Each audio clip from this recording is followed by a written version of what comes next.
Okay, welcome back to another episode of Third and 23. I'm your host, Alex, here to bring you the Week 13 NFL picks and predictions.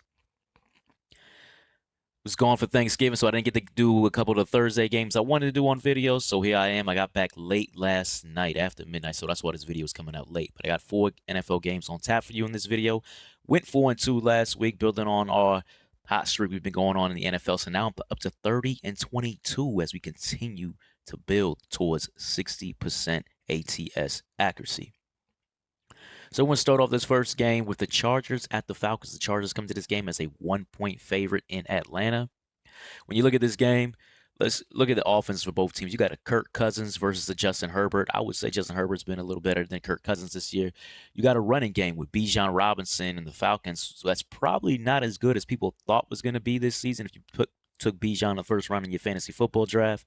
Against the Chargers, minus J.K. Dobbins at running back, he's been kind of a revelation for them in the running game. But they do have Gus Edwards starting today. Gus Edwards has proven in this league that he's a pretty good back. So I'm looking at this and I'm seeing slight edge offensively to the LA Chargers with Herbert and Edwards versus Cousins and Bijan. But it's a pretty even matchup though, and that's probably why the odds makers made this a 1-point spread. So for me, when I'm looking at an even game like this, what's going to be the deciding factor? To me, it's going to be conversions. So in this game, I'm looking at third down conversions. The Chargers only allow 34% conversion rate on third down. That's eighth in the league. The Falcons, 46%. So now we're talking Herbert and co. extending drives, keeping drives going, while the Falcons maybe not so much. We're looking at red zone conversions as is converting these third downs. The Chargers only allow 45% touchdown rate. That's fourth in the NFL. The Falcons, 61%, 22nd. So what I'm seeing is the Chargers moving the ball, getting touchdowns versus the Falcons when they move the ball, maybe having to settle for field goals. And when a 1-point spread like this, I think that's going to be the difference in the game is the conversion rate. Throw in the fact that the turnover differential, the Chargers first in the league, 5 giveaways. They don't turn the ball over, and the Falcons don't take the ball away. So I don't see them stealing any possessions from the Chargers either to try to cut into a Chargers lead that I'm expecting them to have in the second half. So for me, I'm going with the Chargers laying the 1 in what looks like an even game on paper, but I think the conversions are going to be the difference in this game. Next up, we're going with the Colts visiting the Patriots. 2 young quarterbacks going at it. You got Anthony Richardson and Drake May. While this is Anthony Richardson's second year in the league, he doesn't have that many stars, so it's practically 2 rookie quarterbacks going against each other. The Colts, 2.5-point favorites in this game. This is a game that I think you're going to see some offense in this game. I think you're going to see some scoring in this game. Looking at the running game, the Colts average 116 yards rushing per game with Jonathan Taylor. You expect it to be a little higher. He has missed a couple games this season. He's been having a pretty good year. Against the Patriots' run defense, 18th in the league. Vice versa. Ramondre Stevenson and co. average 112 rushing yards per game. That's 19th in the league. Not bad. Against the Colts' run defense, that's pretty bad. One of the worst in the NFL. So what you got is 2 running backs. Jonathan Taylor, to me, is much better running back than Ramondre Stevenson, but Ramondre isn't bad. And 2 quarterbacks who can do it with their legs, Anthony Richardson and Drake May. Both can make plays running the football. So I think both of these teams are going to be able to run the ball in this game. So for me, it's going to come down to balance. Who's going to get that balance? Who's going to get that passing game to balance out that running game that I think both teams are going to have? Anthony Richardson's been averaging 7.3 yards per attempt this season. If you've watched AR play this season, he's been inaccurate on a lot of short throws, but he's been hitting some huge plays downfield. He hits a lot of big chunk plays. Has been playing better since he got inserted back into the starting lineup. When you look at the Patriots and Drake May's looked good this season, but looked good for a rookie. He's still only averaging 6.5 yards per attempt, so he's not really being consistent passing the ball or pushing the ball downfield a lot. And I think that's going to be a difference in this game. I think you're going to see more balance on the Colts side with their passing game versus the Patriots on their side with their passing game. So give me the Colts with their slightly better running game and their much better much better in this game passing game. And I'm going to lay the 2.5.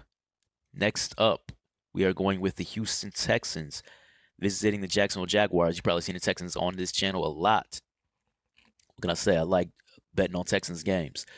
So when I look at this game, first thing you got to note is the Jaguars. Jaguars are one of the worst defenses in the NFL. Running game, run defense, they allow 135 yards per game. That's 26th in the league. They're going against the third leading rusher in the NFL, Joe Mixon, who's missed, well, that's in terms of yards per game. Pass defense, they allow 8.5 yards per attempt. That is dead last in the league. They are not stopping anyone passing the ball. Now I know CJ Stroud this season is a little bit up and down this season. He hasn't, I don't want to call it a sophomore slump, but he's not built upon last year's rookie season. Still, Nico's back. Nico's back in the fold. I expect this Texas passing offense to be able to hit some big plays in this game because you know they're going to be keyed up on Joe Mixon in the running game. So there's going to be a lot open downfield in this game. I think you're going to see a lot of balance on the Houston side against a really bad Jacksonville Jaguars defense. And the Jags coming off a bye. Trevor Lawrence is expected to play. He's missed the past, 3-4 games for the Jags. He is expected to play. It hasn't been announced that he's officially active, but he's expected to start, according to Doug Peterson, the coach. So, Trevor Lawrence, he can wheel and deal sometimes, try to keep the team in the game. But 3.5, that seems like a low spread to me in this game with a Jaguars defense that is very poor against a Houston Texans defense, particularly in their secondary. 6.7 yards per attempt this season has been pretty strong. I know the Titans, out of nowhere, dropped 30 plus on them. To me, that's an outlier game. I think the Texans defense gets back to what they do. Give me the Houston Texans laying the 3.5 on the road. And finally, the Bucs visiting Carolina. Carolina used to be on this channel all the time. I haven't put them on the past few weeks, smartly so. Teams haven't been covering against them. Carolina's been playing a lot better lately. They got Adam Thielen back. That's an underrated, I don't want to call it addition, but underrated return, I guess you could say, as Adam Thielen has given them something at wide receiver to go along with Xavier Legette. So you got this resurgent Carolina Panthers team. They're competing in every game. They're fighting hard. They fought hard against Kansas City, had that game won. And for me, when I look at this game, though, Baker Mayfield is the kind of QB that doesn't give a damn about that revival. Pass offense, 7.5 yards per attempt, 13th in the league against one of the worst pass defenses in the league. Pass protection, this team doesn't give up sacks. They don't give up pressure. Number one in the league, Tampa, in terms of allowing pressure. Carolina doesn't rush the quarterback. 17 sacks on the year, 31st in the league. And then Tampa's offense, they got balance with a three-headed monster at running back. They average 128 yards rushing per game against the worst run defense in the league. So while, yes, Carolina's been playing better, doesn't matter to me. This is the kind of game where I don't see it. I think Tampa Bay wins this game by at least a couple touchdowns. Baker Mayfield going to Carolina and whip this team. So give me Tampa and laying the 6.5. So anyway, that wraps it up. I got 4 games on tap for you. I know I had to rush this as these games are going to kick off in less than an hour. But anyways, if you like the content, please like, comment, subscribe, all of that. As you're going to see my YouTube handle here in a few seconds. Take care.